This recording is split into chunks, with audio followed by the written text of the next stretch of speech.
Bonjour et bienvenue à cette nouvelle vidéo de l'allemand pour les afros. Dans cette vidéo, nous allons voir la différence entre le wäre et le würde. Quand est-ce qu'il faut utiliser l'un, quand est-ce qu'il faut utiliser l'autre, d'accord?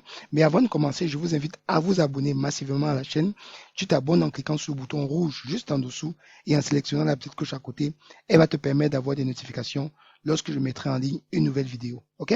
Alors, la différence entre le wäre et le würde. Donc, ici, je vous propose un petit exercice à faire ensemble. Ok? La première phrase, donc, Pierre sagt, gerne ein Fisch. Ok? Qu'est-ce qu'on remarque ici dans la phrase? C'est qu'on n'a pas de verbe à l'infinitif à la fin ici. Ok? Donc, ça signifie qu'ici, ce sera tout simplement le wäre. Ok? Pierre sagt, wäre gerne ein Fisch. Donc, Pierre a dit qu'il serait volontiers, du coup, un poisson. Ok? Zweiter Satz. Wenn könnte, ein Flugticket erster Klasse kaufen. Donc, ici, j'ai un infinitif à la fin de la phrase.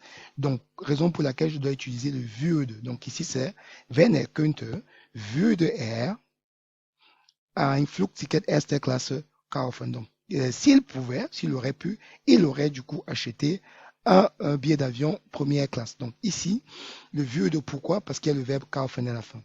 Dritter Satz, wenn Mama mir ein Handy kaufte, ich sie jeden Tag anrufen. Donc, wenn Mama mir ein Handy kaufte, würde ich sie jeden Tag anrufen. Donc, ici, j'ai le verbe anrufen qui est passé à la fin de la phrase.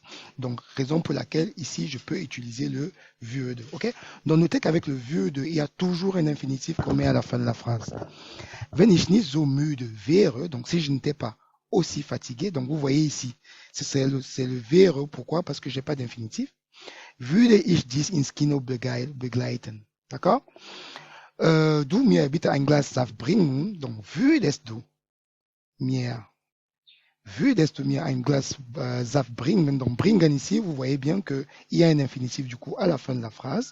Donc, raison pour laquelle je peux utiliser le würde. Et puisque c'est la deuxième personne, ce sera le würdest du mir bitte ein Glas Saft bringen. OK? Nach dem Gewinn der Goldmedaille, ein guter Zeitpunkt mit dem Sport aufzuhören. Donc, ici, on a un groupe à l'infinitif, du coup, avec aufzuhören. Donc, ici, qu'est-ce que je fais? Ce sera le wäre. D'accord? Ici, le wäre n'a pas d'influence sur le aufzuhören, puisque c'est un autre groupe infinitif à part entière. Donc, du coup, vous pourrez du coup mettre le aufzuhören à la fin, tout simplement. OK? Donc, ici, ce sera le wäre. Donc, voilà un peu la différence entre les deux. Le wäre s'utilise tout seul, le würde s'utilise accompagné d'un infinitif qui est placé à la fin de la phrase. J'espère que cette vidéo vous a aidé. N'hésitez pas à mettre un pouce, à liker et laissez-moi en commentaire quelles sont vos idées, qu'est-ce que vous faites par exemple pour faire la différence entre le wäre et le würde.